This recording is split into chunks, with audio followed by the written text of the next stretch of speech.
This chapter is about the Far Eastern cinema, specifically focusing on Korean and Japanese cinema. Uh, the reason that we started with Akira Kurosawa is because, in my opinion, Japanese cinema is mostly uh, is mostly based on the works of two people. First of all, Akira Kurosawa, and the next person is Yasujiro Ozu. So these two people are actually at the ends, at the both ends of a spectrum. On the one side is the most westernized and most Western recognized director, who is Akira Kurosawa, and on the other side of the spectrum is Yasujiro Ozu, who is very much focused on Japanese society, and his movies are mostly inspired by Japanese situations and the thinking and the socioeconomics of Japanese life.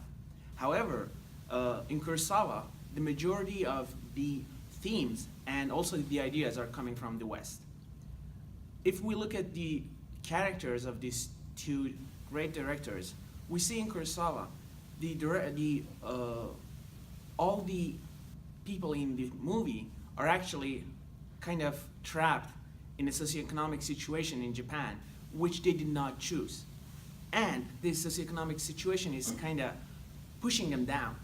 And they are pushed to a point that they cannot take it anymore, and they have to rebel. All of his movies actually have this kind of rebellion themes. I'm not sure if all, but majority of his movies have this kind of themes. For example, Ran. We have this overlord who is supposed to be retiring, who is based on the socioeconomics of the society, has to go away and leave power to his sons. But he refuses to do so. He rebels against it. The next one of such movies is, we can, for example, mention Yojimbo. We have this person, this samurai, renegade samurai, who comes to this city and does not accept what is set in that city, that two families, two mobs are controlling the city. He doesn't accept it and rebels against it. Here, what we have is this person who is, at the beginning of the movie, realizes that he's gonna die. And completely to the surprise of a Japanese viewer, he actually rejects to accept his fate. And his reaction to it is completely surprising to a Japanese viewer. So if this was a movie made by Yasujiro Ozu, the character would realize this and will accept that he's dying, and then he will try to live with it. And you'll see how this new situation changes his way of living and his way of interactions with other people. But with Kurosawa, no. The first thing that comes to the character is that he realizes that he's not afraid of death because he has nothing to lose with dying. His whole life is revolving around around his son, and his son doesn't give a whit about him. That's what he says, and actually we see that that's true. So his first question is, why am I not afraid of dying? Why am I not afraid of losing life? And that's what actually makes him so sad, that he actually is not afraid of losing life, that he has nothing to fight for. And then that's the nice thing about it, that he starts to search for meaning in life so that he cares about dying.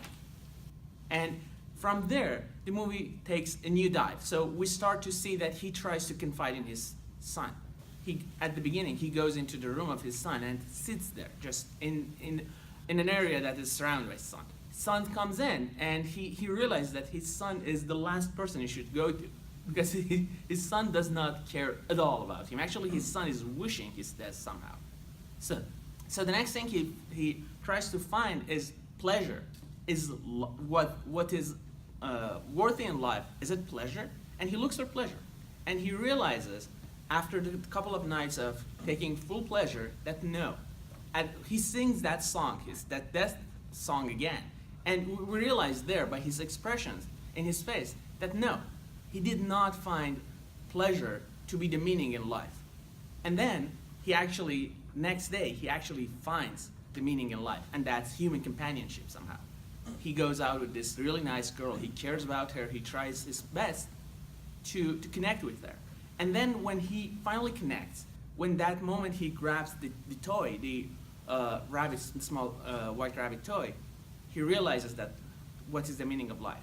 And now his endeavor is not for realizing the meaning of life, but rather to stay in the minds of the living people.